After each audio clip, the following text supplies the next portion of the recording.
bulan ini saya sudah di Bandung ya, di Cimahi. Ya, begitulah ketidakkekalan di dalam sebuah situasi dan kondisi. Nah, seperti apa yang saya sampaikan bahwa komunitas kita sudah harus memasuki arus. Nah, arus ini maksudnya adalah praktik yang lebih sistematis ya, dan terarah. Dan selama ini kita sudah memiliki pengalaman. Saya tahu pasti ada yang sudah di level yang sangat berpengalaman, memiliki insight yang banyak, dan ini hanya bersifat mengulang. Ya, saya seperti kita naik pesawat komunitas dan kebetulan saat ini saya sebagai pemandu awak kabinnya. Nah, jadi saya akan mengulang kembali ya bagaimana kita berlatih yang sangat simple, tetapi kita sudah harus memulai. Nah, saya juga walaupun sudah tahun ke-10 menjadi monastik, sekarang ya ketika wasa terakhir saya di Sudibawana 3 bulan, dan ini yang saya dalami. Ya, jadi jangan berpikir bahwa semakin lama kita berlatih, kita akan berlatih yang banyak sekali, tidak. Kita akan kembali lagi, kembali dan kembali. Itulah yang dikatakan adalah mengembadi atau mengakar di sebuah praktik. Ya, jadi kita mengalami, kita belajar, lalu kita mempraktekkan, kita mengalami, ya, lalu kita mempraktekkan, mempelajari lagi, kita mempraktekkan, kita mengalami, lalu kita akan melakukan hal yang sama. Nah, terkadang kita mengalami, kita harus kembali ke praktek kita. Ternyata ada yang celah di sana, kita harus belajar lagi. Nah, ketika belajar, kita mempraktekkan, kita mengalami lagi. Dan kita menemukan satu titik di mana kita harus mempelajari lagi, dan kita mempraktekkan lagi, dan kita mengalami lagi, sehingga kita yang namanya itu mendapatkan sebuah insight baik secara pribadi kolektif, dan inilah akan membentuk sebuah kebiasaan karakter ya, bagaimana kita mentransformasikan diri kita dari waktu ke waktu.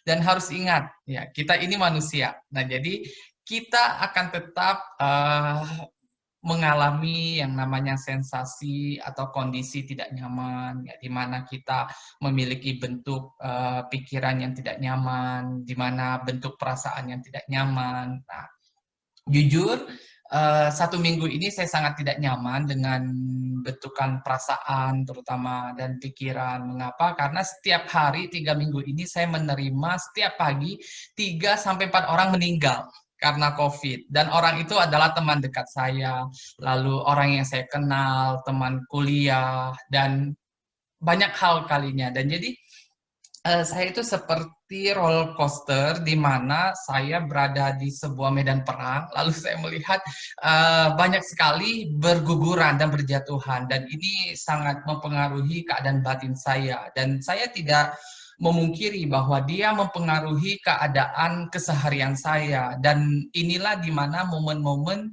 saya harus tahu bagaimana merilekskan tubuh dan batin saya, lalu bagaimana dari praktik yang kita katakan selama ini, saya belajar mindfulness, saya belajar sadar penuh. Lalu di mana sih kita memulai ketika sikon kita seperti itu? Saya harus memulai dari mana? Nah, yang harus kita lakukan adalah kita kembali ke praktik apa? Nafas. Ya. Nah, jadi hari ini saya ingin mengajak bagaimana kita melihat kembali, misalnya terkadang saya itu dulu ya, pengalaman saya itu banyak sekali saya belajar, lalu kayak seperti puzzle di mana-mana latihan saya itu. Nah, setelah sekian waktu berjalan, saya dengan insight atau wawasan ataupun pengertian yang didapatkan dari praktek itu, ya saya perlahan menyusun puzzle itu. Nah, jadi puzzle ini akan muncul. Jadi dia harus ada sebuah pembelajarannya. Jadi kalau praktek aja tidak akan mungkin. Makanya kita butuh yang namanya belajar, berlatih, dan berbagi dalam satu waktu. Nah, itu yang harus kita lakukan di dalam kehidupan keseharian kita. Sehingga dia sangat membantu sekali. Kenapa? Terkadang kita stuck, kita berhenti di satu momen, di mana kondisi itu tidak nyaman. Dan biasanya orang akan menyalahkan kondisi itu dan tidak mampu untuk berdamai ya dengan kondisi itu. Nah, itu yang terjadi dengan orang lain sehingga dia sudah belajar, dia sudah tahu mindfulness, tetapi kenapa dia tidak bisa berdamai dengan keadaan itu? Dan bukan berarti dia harus menyelesaikan masalah itu, tidak. Tetapi setidaknya mindfulness membantu dia untuk berhenti sesaat dan memberikan kesempatan untuk memilih apa yang harus dilakukan. Ya, terlepas dia bisa menyelesaikan situasi itu atau tidak.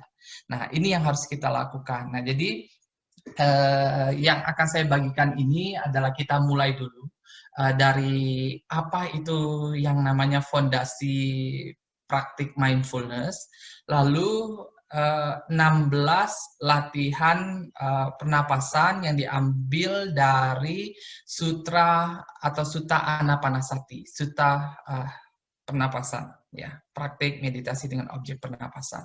Nah, jadi ini bukan saya, tetapi ini dikembangkan oleh Zen Master Thich Nhat Hanh. Ini yang kami pelajari di Plum Village ya selama saya menjadi samanera, dan ini adalah wajib, buku wajib yang harus dipelajari. Nah, jadi mulai saat ini saya, Bante Wimala dan Bante Nyanayasa sudah ada diskusi sebelumnya.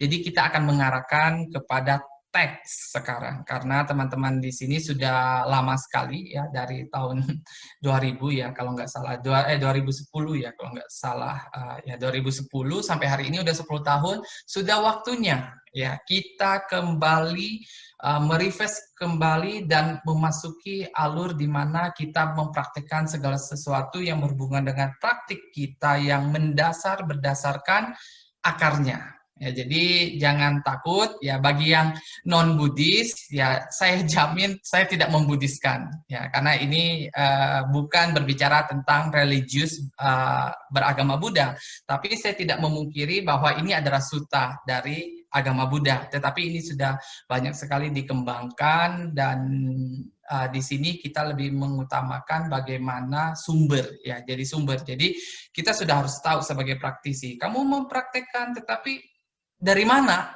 ya kan?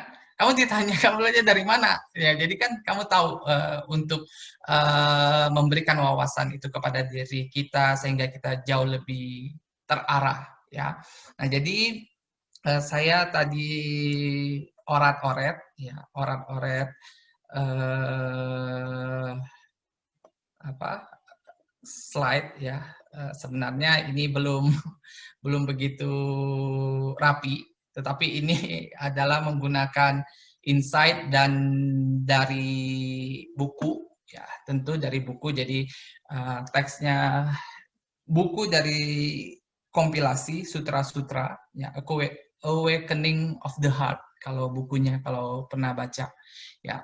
Nah, jadi berbicara panjang lebar, kita berbicara tentang praktik mindfulness. Nah, sekarang saya ingin mengajak untuk kembali. Selama ini kita tahu bahwa mindfulness adalah energi atau kekuatan yang membantu kita untuk terjaga di saat ini dan di sekarang, ya kan? Nah, sekarang kita untuk mengembangkan yang namanya energi sadar penuh tadi atau mindfulness ini ada melakukan praktik nafas berkesadaran yang membantu kita sebagai alat atau tools bagaimana membantu kita untuk memungkinkan ya kita mengcultivate atau kita mengembangkan tadi, mengupayakan energi sadar penuh yang ada di dalam diri kita.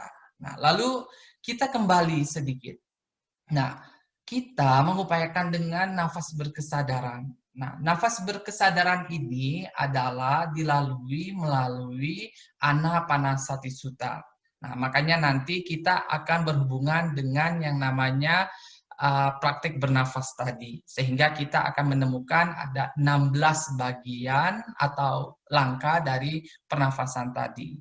Lalu Anapanasati Sutta ini menunjukkan kita bagaimana kita mentransformasikan ketakutan, keputusasaan, kemarahan, keserakahan. Nah, ini secara umum. Nah, secara umum adalah dia mengajak kita untuk melihat ya bagian-bagian dari ya bentukan pikiran kita, bentukan perasaan, mental formasi, dan tubuh kita.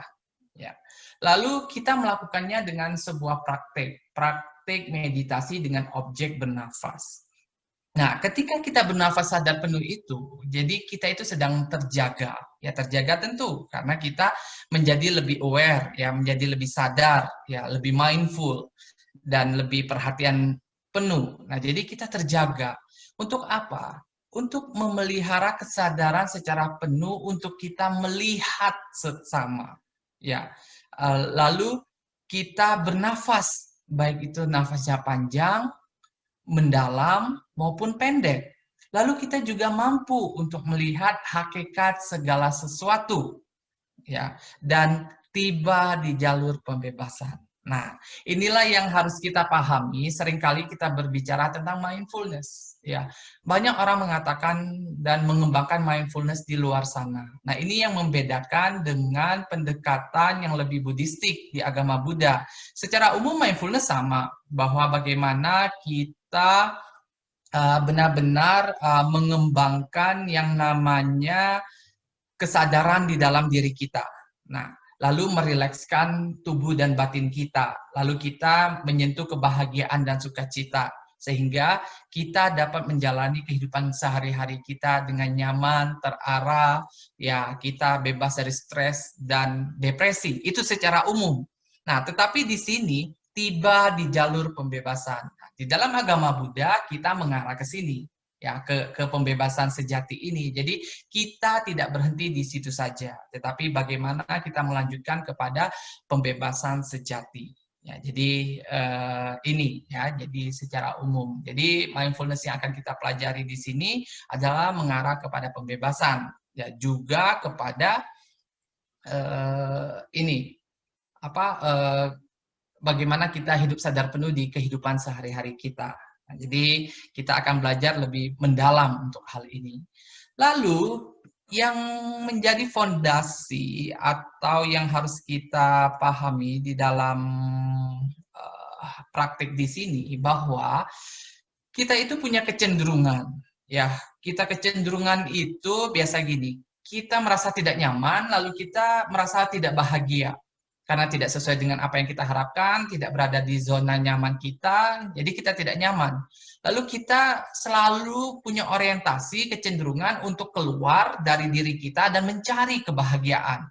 Seringkali, nah kita diedukasi, pendidikan secara umum, budaya masyarakat adalah ini, ya kan? Kalau bosan pergi ke kafe, liburan weekend, ya lalu kita padahal kalau lihat secara nyata ya kita bahkan orang dari Jakarta ke puncak, macet-macetan, lelah di jalan, lalu di sana lihat hahaha, lalu balik lagi capek pulang ke rumah, besok harus kerja. Jadi rutinitas yang sangat tidak nyaman dan itulah yang kita ketahui sebagai kebahagiaan relatif. Nah, jadi kita akan mengulangi dan mengulangi sehingga kita lelah secara fisik maupun mental. Nah, apakah itu salah? Tidak salah. Ya, tidak salah. Lalu apakah kita tidak, tetapi harusnya dengan mindfulness ini dapat membantu kita untuk menjadi lebih terampil bagaimana mencari sebuah kebahagiaan baik yang bersifat relatif maupun bersifat absolut ya untuk diri kita. Nah, jadi kita harus tahu hal yang paling pertama dan yang paling mendasar bahwa kedamaian dan kebahagiaan itu sudah ada di dalam diri kita dan di sekeliling kita. Nah, bagaimana kita memungkinkan benih-benih ini muncul di dalam diri kita dan mampu kita menyentuhnya, lalu kita mampu untuk melihat dan menyadari di sekeliling kita. Ya, makanya kalau kita lihat praktik-praktik dari Plum Village akan ada breathing in, I'm like a flower. Yeah. Breathing out, I'm solid like a mountain. Ya, saya seperti bunga indah. Nah, jadi bunga itu indah. Lalu ketika kita berjalan meditasi, kita melihat bunga warna-warni, kita pun akan merasa keindahan itu. ya kan? Kita mampu untuk melihat. Makanya ketika kita meditasi jalan, tidak hanya ketika kita mampu untuk bernafas masuk, bernafas keluar di setiap langkah yang kita buat, dan di sana kita memunculkan di setiap langkah kita itu energi sadar penuh, dan kita merasakan benar-benar hadir di saat ini dan di sekarang, lalu kita benar-benar merasakan kehadiran kita menyentuh tanah, ya ibu bumi, ya landasan, kita hadir sepenuhnya. Lalu ketika kita berjalan, kita melihat sekeliling kita, kita tahu bahwa banyak sekali keindahan, ya hakikat kehidupan, bagaimana kita mampu untuk menyentuhnya. Nah, saya sangat beruntung ya di Studi Bawana ini banyak sekali aspek-aspek pendukungnya. Ya, jadi keluar dapat merasakan udara segar. Nah, apakah hanya di tempat-tempat yang indah seperti ini lalu kita pergi? Tidak. Ketika saya di Lampung pun ya di sebelah pantai, panas sekali, lalu tidak nyaman, lalu bagaimana kita dapat memungkinkan hal ini muncul. Nah, di sini kita tahu bahwa kita ini memiliki kecenderungan untuk lari dari ketidaknyamanan. Ya.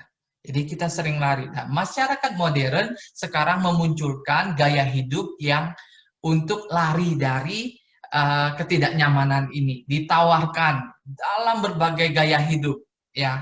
Jadi kita itu ditawarkan, oh tidak nyaman di perumahan ini, ya Anda bisa memilih di perumahan yang lain. Ya, maaf ya kalau ada marketing perumahan. Nah, saya hanya ingin mengajak untuk melihat realitas. Lalu kalau kita tidak nyaman makan, ada juga tawaran yang lain. Lalu kalau kita tidak nyaman menggunakan satu gadget, ada gadget yang lain. Banyak sekali tawaran untuk kita lari ketidaknyamanan kita ini, keluar dari zona nyaman kita. Nah, lalu apakah ini benar? Apakah ini gaya hidup yang sesungguhnya? Nah, jadi kita harus mengembalikan bagaimana hakikat yang sesungguhnya. Bukan salah gadgetnya, bukan salah kemajuan, bukan penemuan-penemuan, tidak, bukan itu yang salah, tetapi yang salah adalah bagaimana cara kita melihat dan bagaimana cara kita menggunakan. Nah, energi mindfulness membantu kita untuk berdamai dengan hal-hal seperti ini sehingga kita menjadi lebih memungkinkan ya melihat kenyataan, ya kita tahu bahwa bagaimana kita mengembangkan pengertian dan belas kasih di sana. Kita harus tahu bahwa ini aspek yang sangat-sangat fundamental, ya, krusial dan esensial di dalam memunculkan bagaimana kita melihat hakikat dari sebuah kehidupan. Ya, mindfulness memungkinkan untuk memunculkan hal ini, pengertian, belas kasih. Nah, jadi tanpa dua aspek ini tidak akan ada kebahagiaan. Ya, jadi kalau berbicara tidak kenyataan, ya kita butuh kenyataan, ketidaknyamanan. Ya, karena tanpa ketidaknyamanan kita tidak akan mampu untuk mengembangkan pengertian dan belas kasih. Kita harus tidak nyaman dulu, baru mampu untuk memunculkan ini. Nah, jadi ini adalah fondasi dari sebuah praktik bagaimana kita melihat dari sebuah praktik di dalam kehidupan sehari kita, bukan berbicara tentang pencapaian sebuah level di mana kita menjadi sakti, menjadi suci, ya. Jadi tanggalkan itu dulu, ya. Kita berbicara di level kehidupan manusia yang sesungguhnya, ya. Jadi kita adalah sebuah manusia dan saya berbicara adalah sebagai seorang manusia, ya. Lalu untuk selama ini kita itu belajar yang namanya 16 latihan pernapasan yang diambil dari Sutta Anapanasati. Nah, coba kita lihat dari Blooming Lotus yang dibawa tadi oleh Yuyong, ya kita bisa melihat di situ bagaimana step-stepnya. Nah, step itu tidak boleh, oh saya mau gini Bante, saya bernafas masuk, saya tahu perasaan saya menjadi nyaman.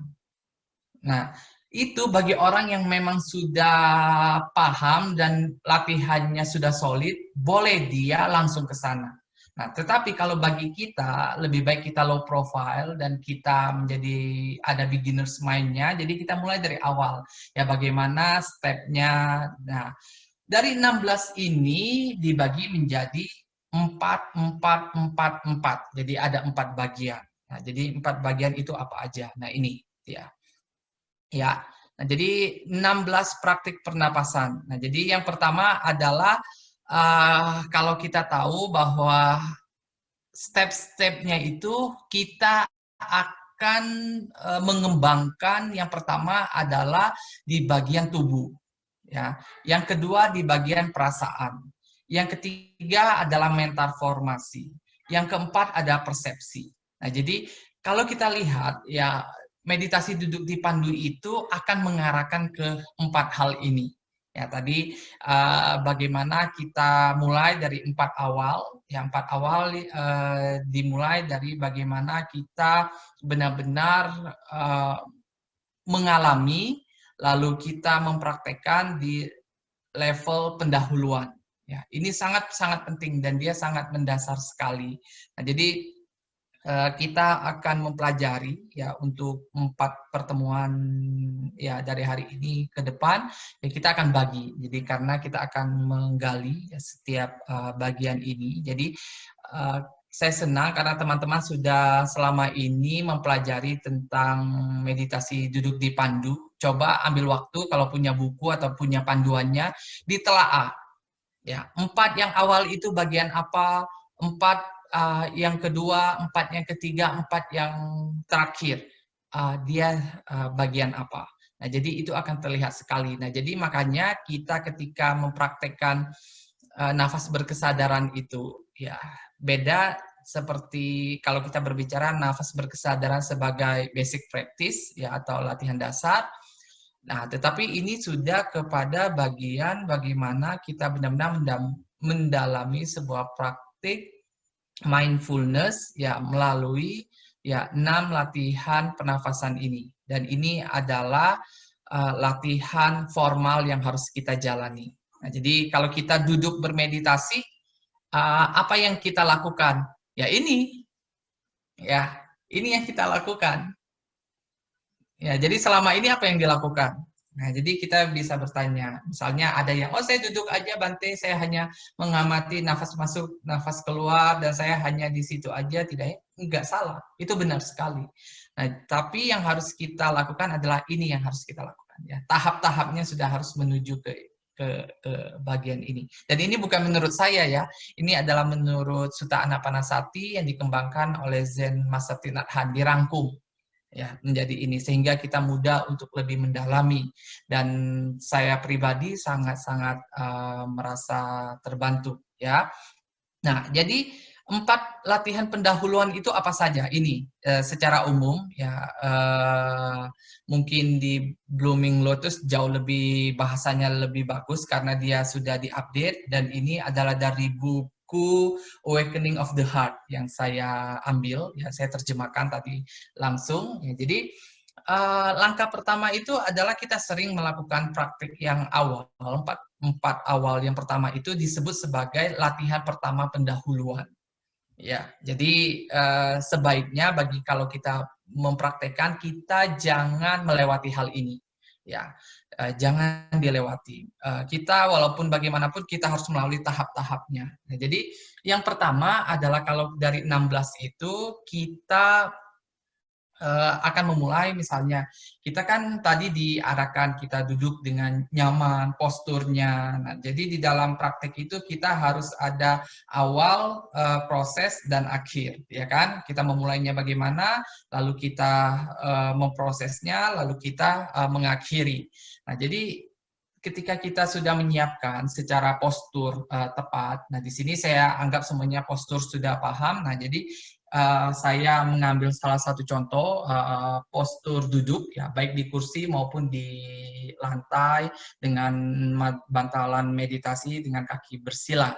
Ya, tentu kita membuat tubuh kita tegak lurus punggungnya, lalu bahu kita rileks ya, lalu leher, mata, hidung, mulut sejajar dengan pusar. Lalu bagaimana kita boleh menutup mata? Ya, kalau saya di awal saya senang menutup mata, dan sekarang sudah terbiasa baik menutup mata maupun tidak. Tetapi akan sangat membantu kalau menutup mata, ya, menutup mata. akan lebih mengkondisikan, tetapi tergantung kenyamanan kita, ya. Nah, jadi yang pertama adalah kita itu diarahkan, misalnya kita diminta bernafas masuk dengan nafas panjang. Saya mengetahui saya sedang bernafas masuk dengan nafas panjang, ya kan? Bernafas keluar dengan nafas panjang, saya mengetahui saya bernafas keluar dengan nafas panjang. Ya, kalau mungkin di Blooming Lotus kita tahu bahwa bernafas masuk, ya saya tahu saya sedang bernafas masuk, bernafas keluar, saya tahu sedang bernafas keluar.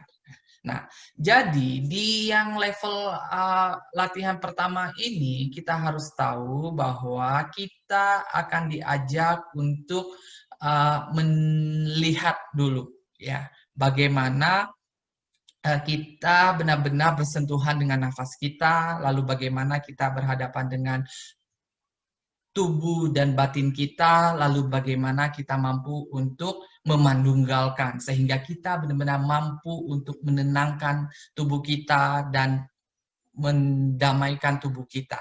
Nah, jadi kita sampai di situ. Jadi 4 yang bagian pertama itu adalah untuk ini.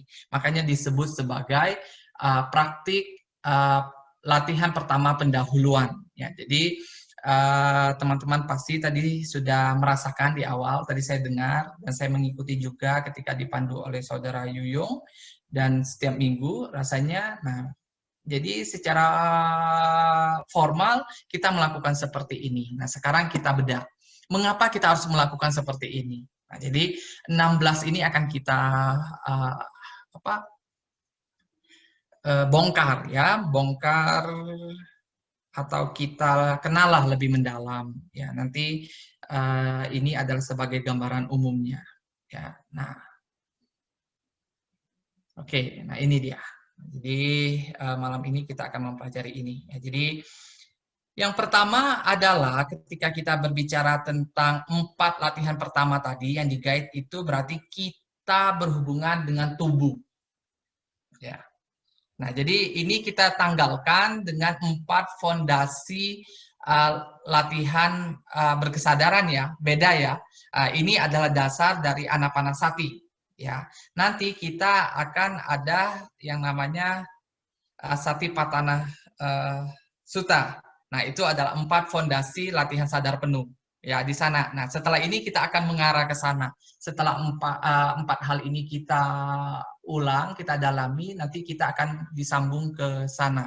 Nah, jadi kita fokusnya ke nafas dulu. Mengapa kita menggunakan nafas selama ini? Lalu ada 16 praktek pernafasan. Ya, jadi apa aja yang ada 16 itu, lalu bagaimana stepnya.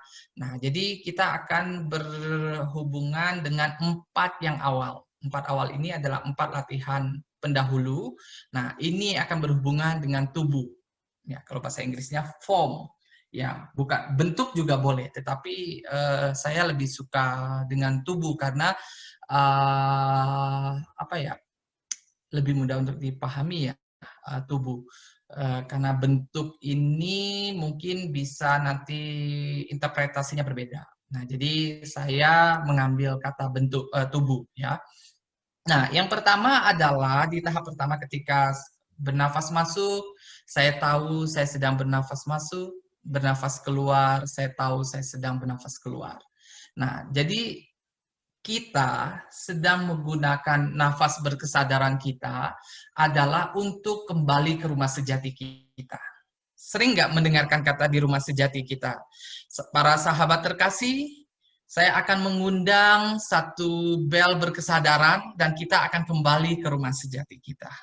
Mungkin sering, ya, bahkan ada lagu seperti itu. Nah, jadi ketika kita melakukan nafas masuk dan nafas keluar, nah saat itu kita sedang membawa kembali kesadaran kita kepada tubuh kita. Kita kembali ke rumah sejati kita. Nah, jadi kita kembali, kita bernafas masuk, bernafas keluar. Kita sedang membawa kembali energi sadar penuh kita, perhatian kita di saat ini, di sekarang, dan membawa kembali tubuh kita secara utuh. Lalu kita kembali kepada tubuh kita. Kita bernafas masuk, kita menyadari nafas kita, Ya, kita tahu bahwa kita hadir secara utuh dan bagaimana kita melakukannya secara perlahan dan kita lakukan dengan secara sistematis. Nah, sehingga kita kembali ke tubuh kita secara utuh. Nah, di dalam praktek ini, di level ini, kita akan memulai melihat keadaan tubuh kita. Ya, kita tahu, kita merasakan di mana ketegangan-ketegangan muncul. Kita kan merasakan ketika kita hadir seutuhnya, kita kembali ke tubuh kita. Tubuh kita mengembara kemana, lalu kita kembali langsung. Dengan nafas masuk dan keluar ini, kita kembali seutuhnya. Lalu dengan kita kembali ke tubuh kita, kita akan mampu untuk melihat secara mendalam pada tubuh kita ini, ya kan? Dan kita merawatnya. Ya, jadi kita merawatnya dengan apa? Bagaimana kita melihat ketegangan-ketegangan di dalam diri kita, sehingga kita mampu untuk menciptakan keharmonisan di dalam diri kita. Keharmonisan ini seperti apa? Makanya Buddha itu sering mengatakan bahwa janganlah melakukan secara ekstrim dan juga terlena. Ya, tetapi kita ambil jalan tengah sehingga kita dapat mengharmoniskan antara tubuh kita ini. Kita melihat bagian-bagian tubuh kita ini, bagaimana kita dapat meletakkan sebagaimana apa adanya dan tidak ada pertentangan di dalam tubuh kita. Biarkan dia sebagaimana apa adanya, sehingga dia memunculkan kondisi ketenangan. Ya, karena dia sudah ada di sana. Nah, sekarang kita benar-benar membiarkan dia sebagaimana apa adanya di dalam tubuh kita. Sehingga kita ketika bernafas masuk dan bernafas keluar itu, kita dapat melihat bahwa antara tubuh dan batin kita. Ya, tubuh dan batin kita ini akan menyatu. Dan menyatu di sini adalah memanugalkan, ya, tubuh dan batin. Nah, jadi yang jadi pertanyaan adalah mengapa tiba-tiba muncul ada tubuh dan batin? Lalu di mana posisi dari nafas kita ini? Nah, jadi saya ingin minggu lalu saya sudah berbagi bahwa batin kita adalah subjek dari diri kita. Dan nafas ini adalah objek. Makanya kalau kita berbicara tentang meditasi anapanasati, adalah objeknya adalah nafas.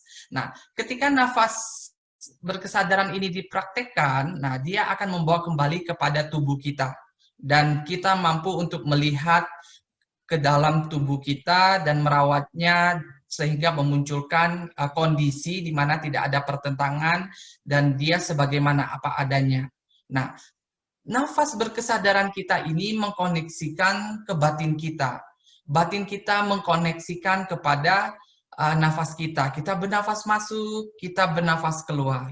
Dan di sini memunculkan keharmonisan tadi di dalam tubuh kita. Sehingga tanpa sadar ya kita mengkoneksikan antara tubuh dan batin kita. Nah, nafas adalah bagian dari tubuh kita.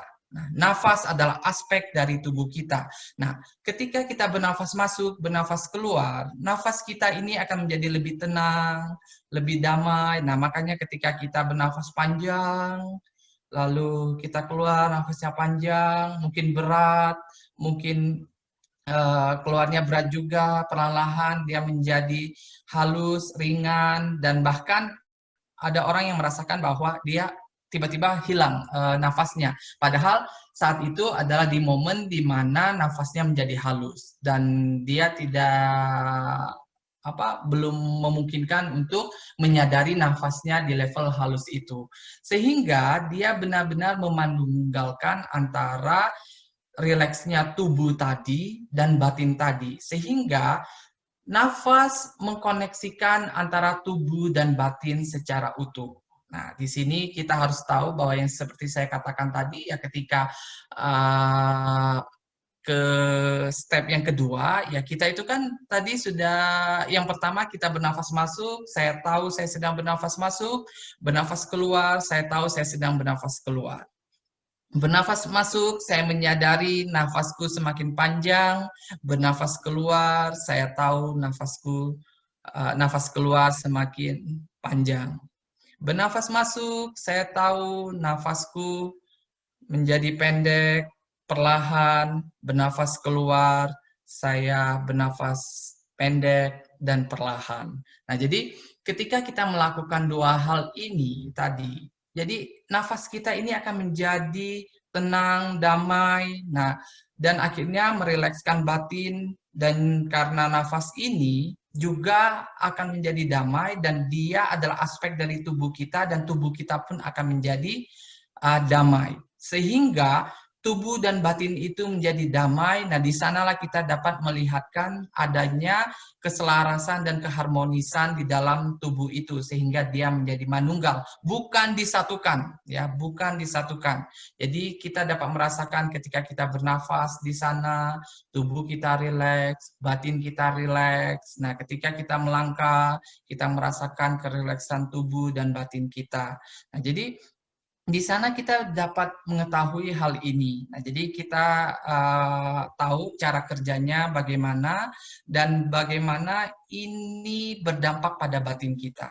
Ya, jadi nafas itu sangat luar biasa, dan dia memberikan dampak pada batin kita. Jadi nafas masuk, nafas keluar.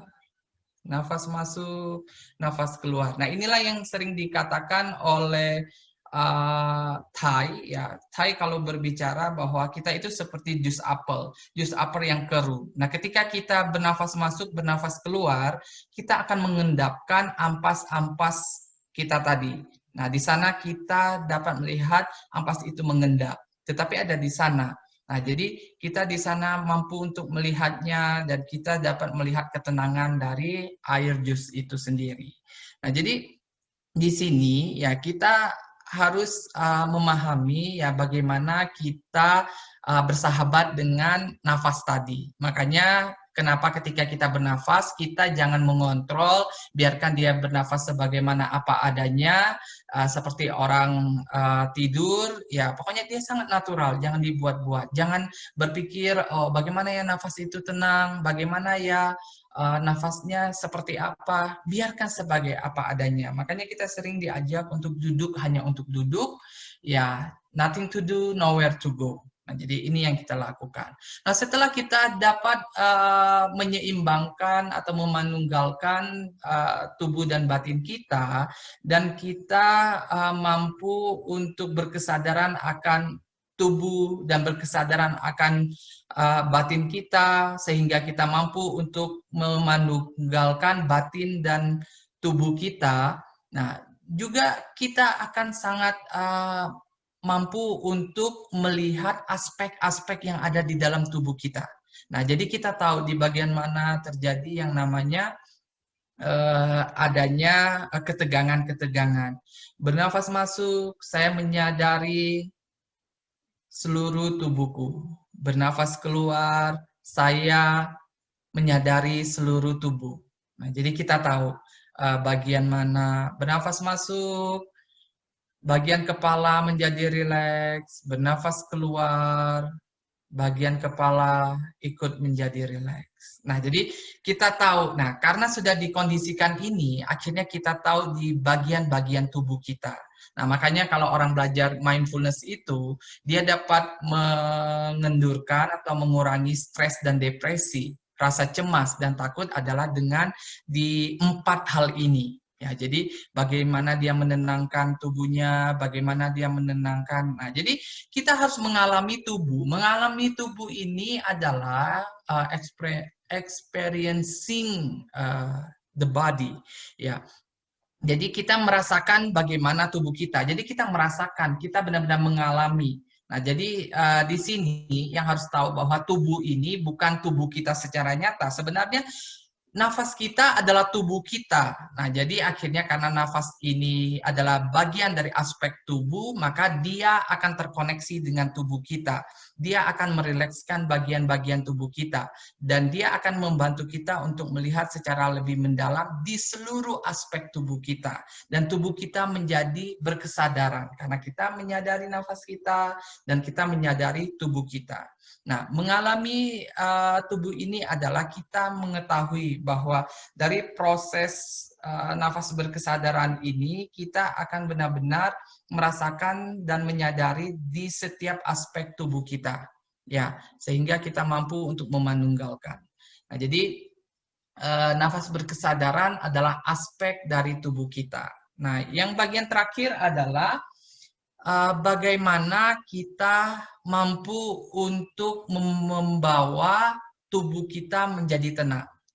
Ya, jadi setelah kita tadi melakukan 3 tahap tadi, ya dipandu tadi, ya pada akhirnya kita dapat merasakan bahwa bernafas masuk, tubuh saya menjadi tenang, bernafas keluar, tubuh saya menjadi damai.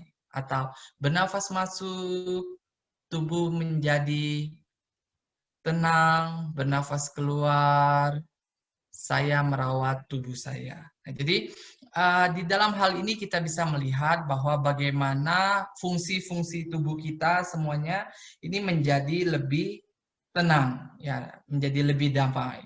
Ya, ketika kita mampu menenangkan nafas kita, nah di situ juga kita sedang menenangkan ya tubuh dan batin kita. Kenapa? Karena nafas terkoneksi dengan batin. Nah, nafas adalah bagian dari aspek tubuh. Nah, sehingga nafas, tubuh dan batin secara bersamaan itu menjadi tenang. Ya, dan dia equal, dia sama. Nah, jadi nafas, tubuh dan batin itu dia benar-benar tenang secara sama dan dia equal. Nah, jadi ketika kita mampu untuk menyadari kemanunggalan antara tubuh dan batin, nafas akan menjadi alat yang luar biasa untuk mengembangkan ketenangan batin dan kedamaian. Nah, ini yang sangat penting sekali. Nah, mindfulness di dunia kontemporer ini hanya berhenti kalau berbicara relaksasi adalah di sini. Ya, tetapi ada juga yang bagaimana yang mengarah kepada feeling. Nah, jadi yang kedua nanti kita akan mengarah kepada feeling, ya kan? Bagaimana kita bernafas masuk, saya dipenuhi sukacita, bernafas keluar, saya bahagia. Nah, jadi itu adalah bagaimana kita melihat bentukan perasaan di sana, feeling. Lalu nanti masuk lagi kepada mental formasi. Mental formasi itu salah satunya tadi disebutkan juga oleh Yuyong, ya bagaimana keputusasaan, kemarahan, ketakutan. Nah, di sana akan kita dapat berdamai dengan hal itu. Nah, yang terakhir adalah tentang persepsi. Ya, jadi persepsi ini jangan takut dengan hal ini, nanti akan dibawa dengan bahasa yang lebih manusiawi, ya. Bagaimana kita menyadari ketidakkekalan, kita melihat antara satu aspek terkait dengan aspek yang lainnya, bagaimana di sana kita tanpa adanya non craving, ya.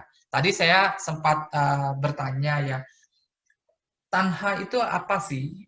Kalau dari guru saya mengatakan lebih bagus dikatakan bukan keinginan, tapi dambaan. Jadi kekuatan untuk kita ingin sesuatu, kita selalu mendambakan gitu. Jadi kita ini, jadi bukan keinginan. Keinginan itu di level di mana masih sangat kasar. Nah, kalau ini sudah kasar dan halus ada di sana.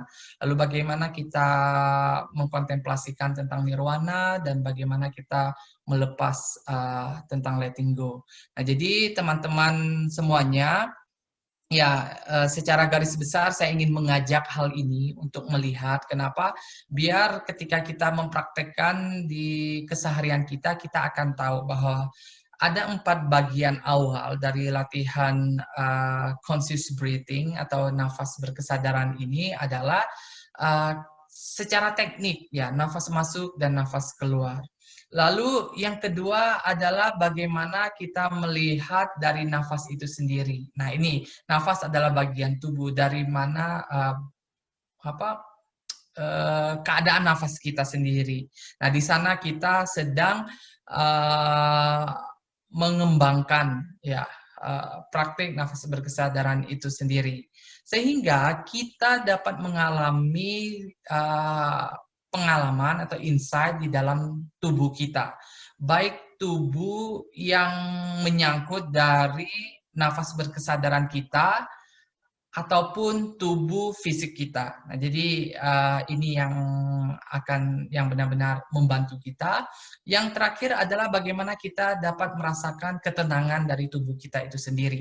Ya, kita benar-benar mengalami yang namanya nafas berkesadaran, kita dapat merasakan ketenangan nafas kita, lalu bagaimana tubuh kita juga merasa ketenangan, dan di situ juga ada batin kita. Dan kita melihat bahwa 3 aspek ini saling terkait dan dia menjadi manunggal.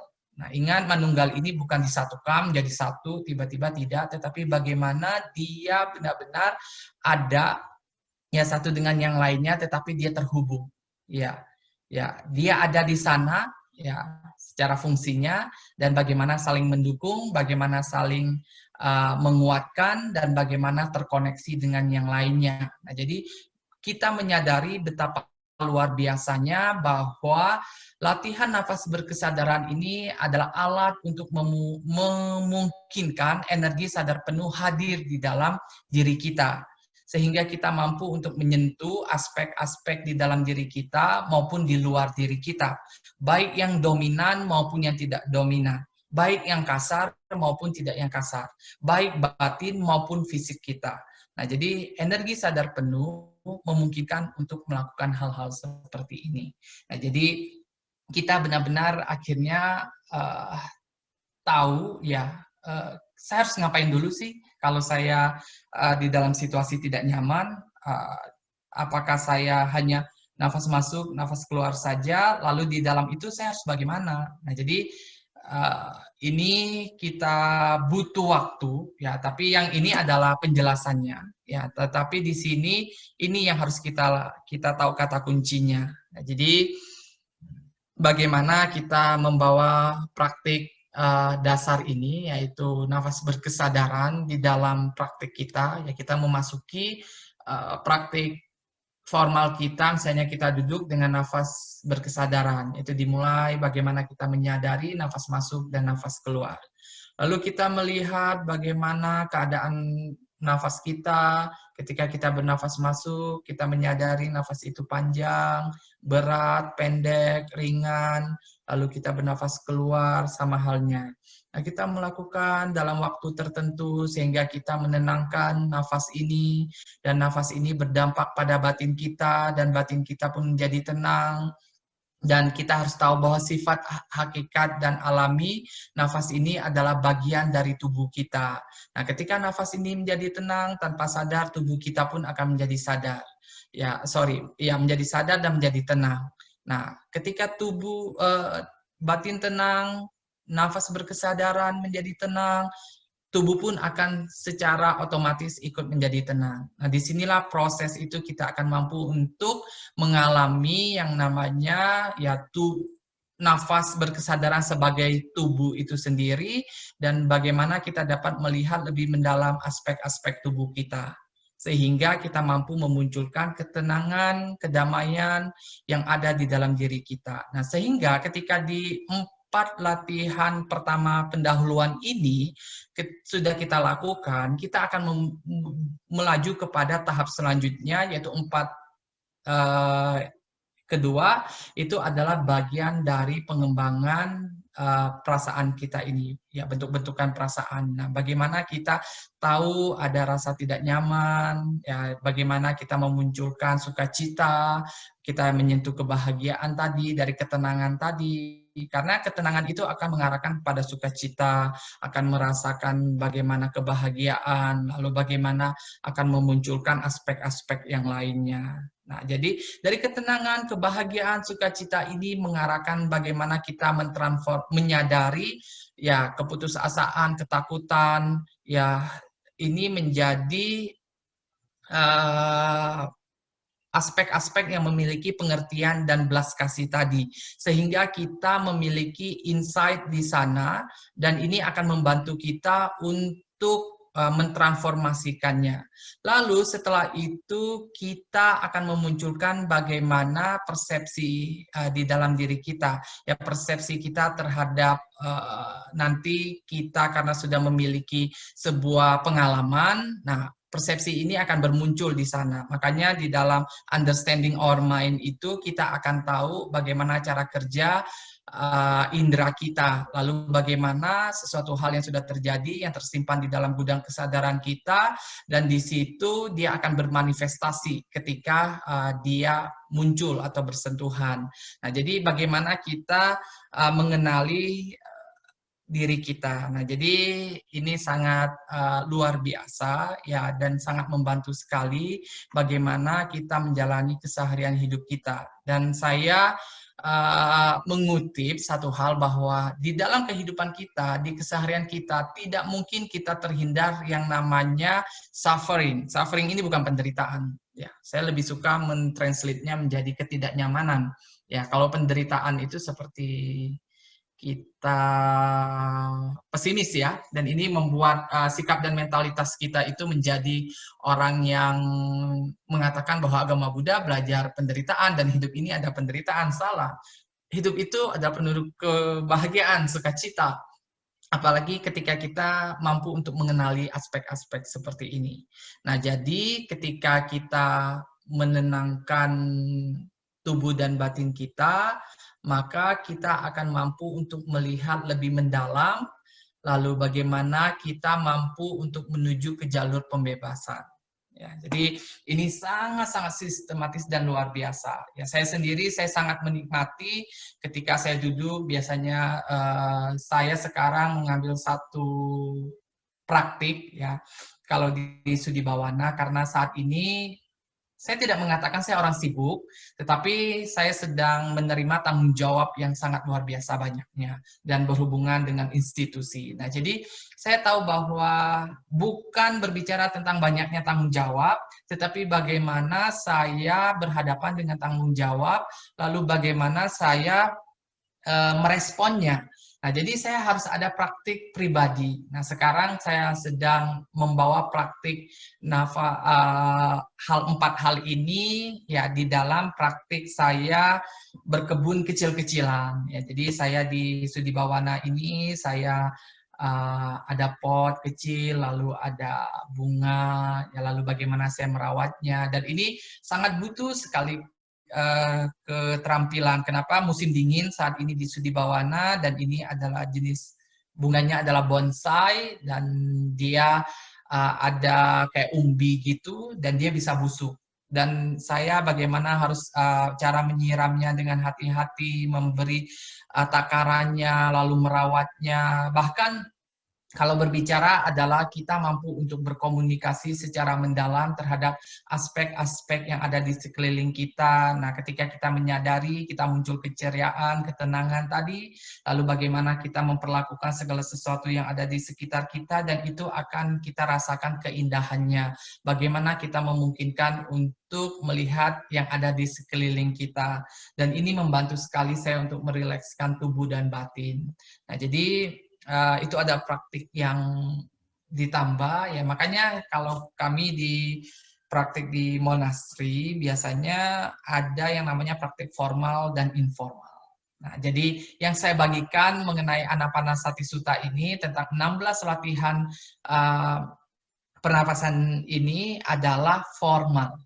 Jadi selama kita meditasi, ini yang kita lakukan. Jadi ada 16 step, ya, jadi 4 step pertama. Nah, biasanya setiap hari kita akan melakukan ini. Nah, jadi saya pun begitu. Sebelum tidur, saya juga melakukan. Pas bangun tidur, saya juga melakukan. Nah, terkadang ketika kemarahan muncul, pasti sampai step ini kita harus lakukan. Kita tenang. Makanya kata Buddha atau banyak guru besar, ketika kita marah, kita emosi, kita menyadarinya, kita kembali ke nafas masuk dan nafas keluar, kita akan mengendapkannya.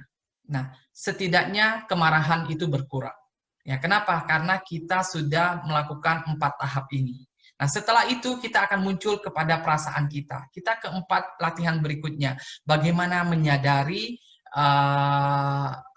rasa marah tadi. Nafas masuk, saya menyadari adanya kemarahan di dalam diri saya, bernafas keluar, saya tersenyum dengan kemarahan ini. Ya, bernafas masuk, saya tahu kemarahan masih ada di sana, bernafas keluar, saya menerima kemarahan ini. Ya, jadi saya tidak menolak. Jadi ada step-stepnya untuk melakukan sebuah praktik dari 16 kesadaran ini. Nah, jadi saya rasa itu yang saya berikan sudah lewat waktunya. Mohon maaf karena ini memang sebenarnya 4 tahap ini bisa 3-4 hari ya kita bedah. Harusnya step pertama bagaimana, tadi saya maunya ada workshop ya, jadi bagaimana kita merasakan yang pertama, yang kedua, yang ketiga, keempat, tidak apa-apa karena saya tahu bahwa teman-teman sudah mengakumulasi dari praktik yang sudah ada. Nah, harus ingat bahwa praktik yang secara keseluruhan ini akan mengarahkan kita kepada yang namanya yang sering sekali kita dengar kalau berhubungan dengan Plum Village, ya, adanya mindfulness, konsentrasi, dan insight. Ya, bahkan terakhir kita kalau di Plum Village itu ditambah dengan brotherhood, sisterhood, persaudaraan. Ya, itu pengembangan komunitas. Nah, jadi kalau kita di sana ada 4 aspek ini, berarti kita itu mengalir bersama sangga. Nah, jadi kita di sini harusnya aspek-aspek ini harus dikembangkan juga. Oke, itu saja yang dapat saya sampaikan. Semoga tidak membingungkan, tetapi dapat memberikan sebuah wawasan sehingga teman-teman dapat mengeksplorasi lebih mendalam lagi tentang 16 tahap pernafasan ini dan jauh lebih mendalam praktiknya. Ya, Namo Sang Hyang Adi Budaya, Namo Buddhaya. Ya. Terima kasih Bante yang telah memberikan penjelasannya mengenai 16 latihan pernapasan yang kali ini adalah 4 latihan yang pertama, yaitu tentang menyadari tubuh, ya, menyadari napas dan tubuh ya.